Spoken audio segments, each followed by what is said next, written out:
Perubahan yang Dedi lihat itu setelah dia menikah sama Bibi.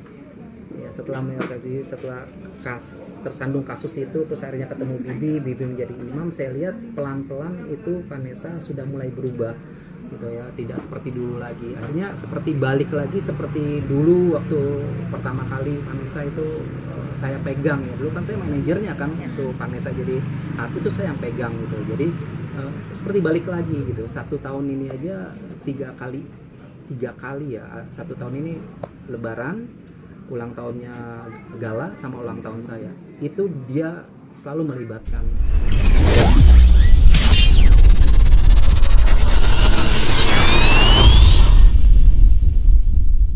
seninya. Tapi saya arahkan ya, alhamdulillah akhirnya ya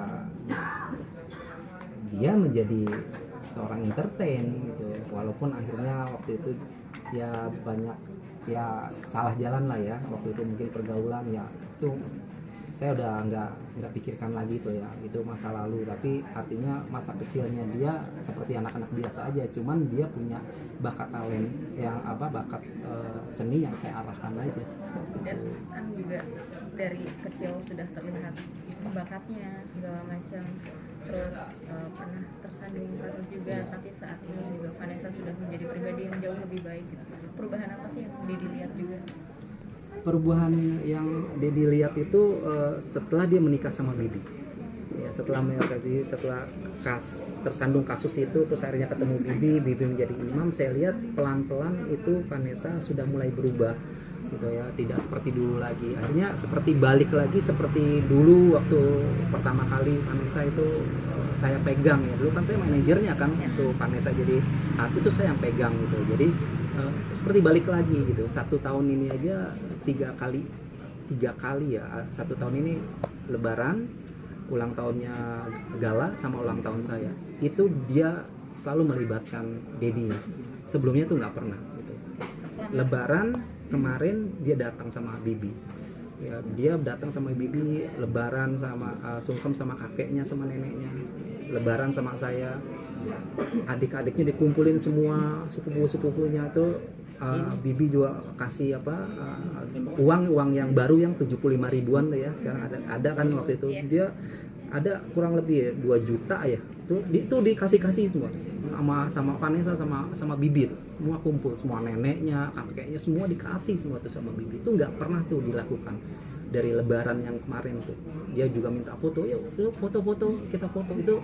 Jadi 1 tahun terakhir ini tuh ya dia memang benar-benar pengen pergi tapi ingin memberi kesan terbaik untuk keluarga. Jadi Lebaran, setelah Lebaran itu ulang tahun Gala juga seperti itu. Saya diundang di sini. Undangnya bukan basa-basi, bener-bener ngundang. Sehari itu dia telepon 3 kali. Dedi jangan lupa antar malam sama mama. Gala ulang tahun. Iya. Terus Dedi di mana? Udah siap-siap belum? Ini Gala udah ini, kita udah siap-siap gitu. Jadi bener-bener udah, akhirnya kita datang sini ulang tahunnya Gala. Yang terakhir yaitu ulang tahun saya 2 minggu yang lalu. Dia bikin surprise gitu. SMS-nya kaget saya pikir ya ulang tahun dia paling biasanya kayak tahun-tahun yang lalu itu SMS aja, happy birthday Dedi, paling gitu doang. Ini enggak, Dedi besok ulang tahun ya, aku ada di Surabaya, pokoknya di luar kota, saya lupa di luar kota, besok kita makan malam ya Dedi gitu.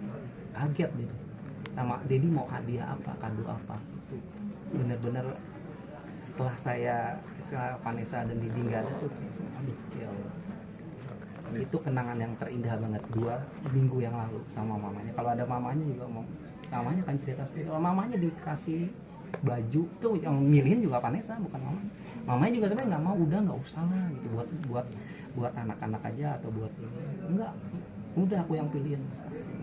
Tapi sebelum kepergian mereka berdua sempet nggak sih kayak, kan tadi Dedi bilang firasat nggak ada tapi meninggalkan kesan yang baik, atau sempat ada perasaan nggak enak atau mimpi? Oh nggak ada sih, nggak ada. Jadi saya melihat 1 tahun ini malah satu kebahagiaan buat saya melihat Vanessa berubah gitu. Tapi nggak terpikir dia mau pergi gitu, nggak terpikir. Saya bersyukur aja gitu, doa Dedi itu diijabah sama Allah. Vanessa sekarang sudah berubah gitu, nggak seperti dulu lagi. Sama adiknya juga sama Mayang itu care banget gitu, teleponan, terus kadang-kadang dikasih uang sangu gitu. Dia kan sekolah di Pemalang, dikasih itu langsung ditransfer ke adiknya, sebelumnya belum pernah.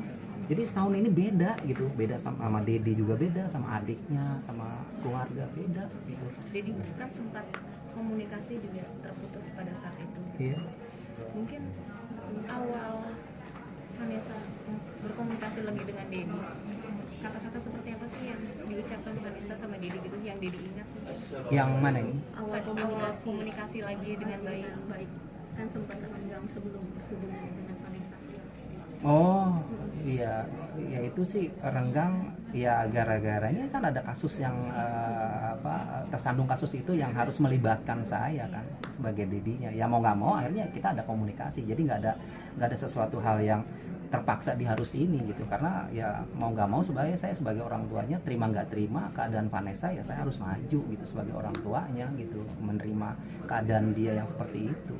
Jadi saya harus melindungi Vanessa apapun yang terjadi, ya itu aja. Satu anugerah juga yang Dedi bisa lihat dari perkembangan pribadinya Vanessa ya. Karena mungkin setelah dia tersandung kasus, setelah dia menikah dengan Didi, punya keluarga, punya anak, otomatis kan cara berpikirnya juga berbeda, pola pikirnya juga berbeda, sudah tidak seperti dulu lagi gitu kan. Dia udah menjadi seorang ibu gitu, menjadi seorang panutan. Jadi ya itu alamiah sekali sih sebagai seorang ibu ya, yang tadinya mungkin ya banyak sekali contoh-contohnya, dulunya nakal gitu, setelah nikah punya anak pasti jadi kembali ke seorang ibu yang baik untuk anaknya. Katanya Vanessa juga bikin buku tulisan tangannya yang katanya kalau mau mengasuh Gala cara-caranya semua ada di buku itu. Saya nggak tahu itu, artinya belum tahu itu sampai di mana dia mau bikin buku itu. Ya paling nggak kalau melihat kepribadian Vanessa sekarang ya itulah seorang ibu. Jadi udah kita lihat Vanessa udah menjadi seorang ibu, bukan Vanessa yang dulu lagi. Itu yang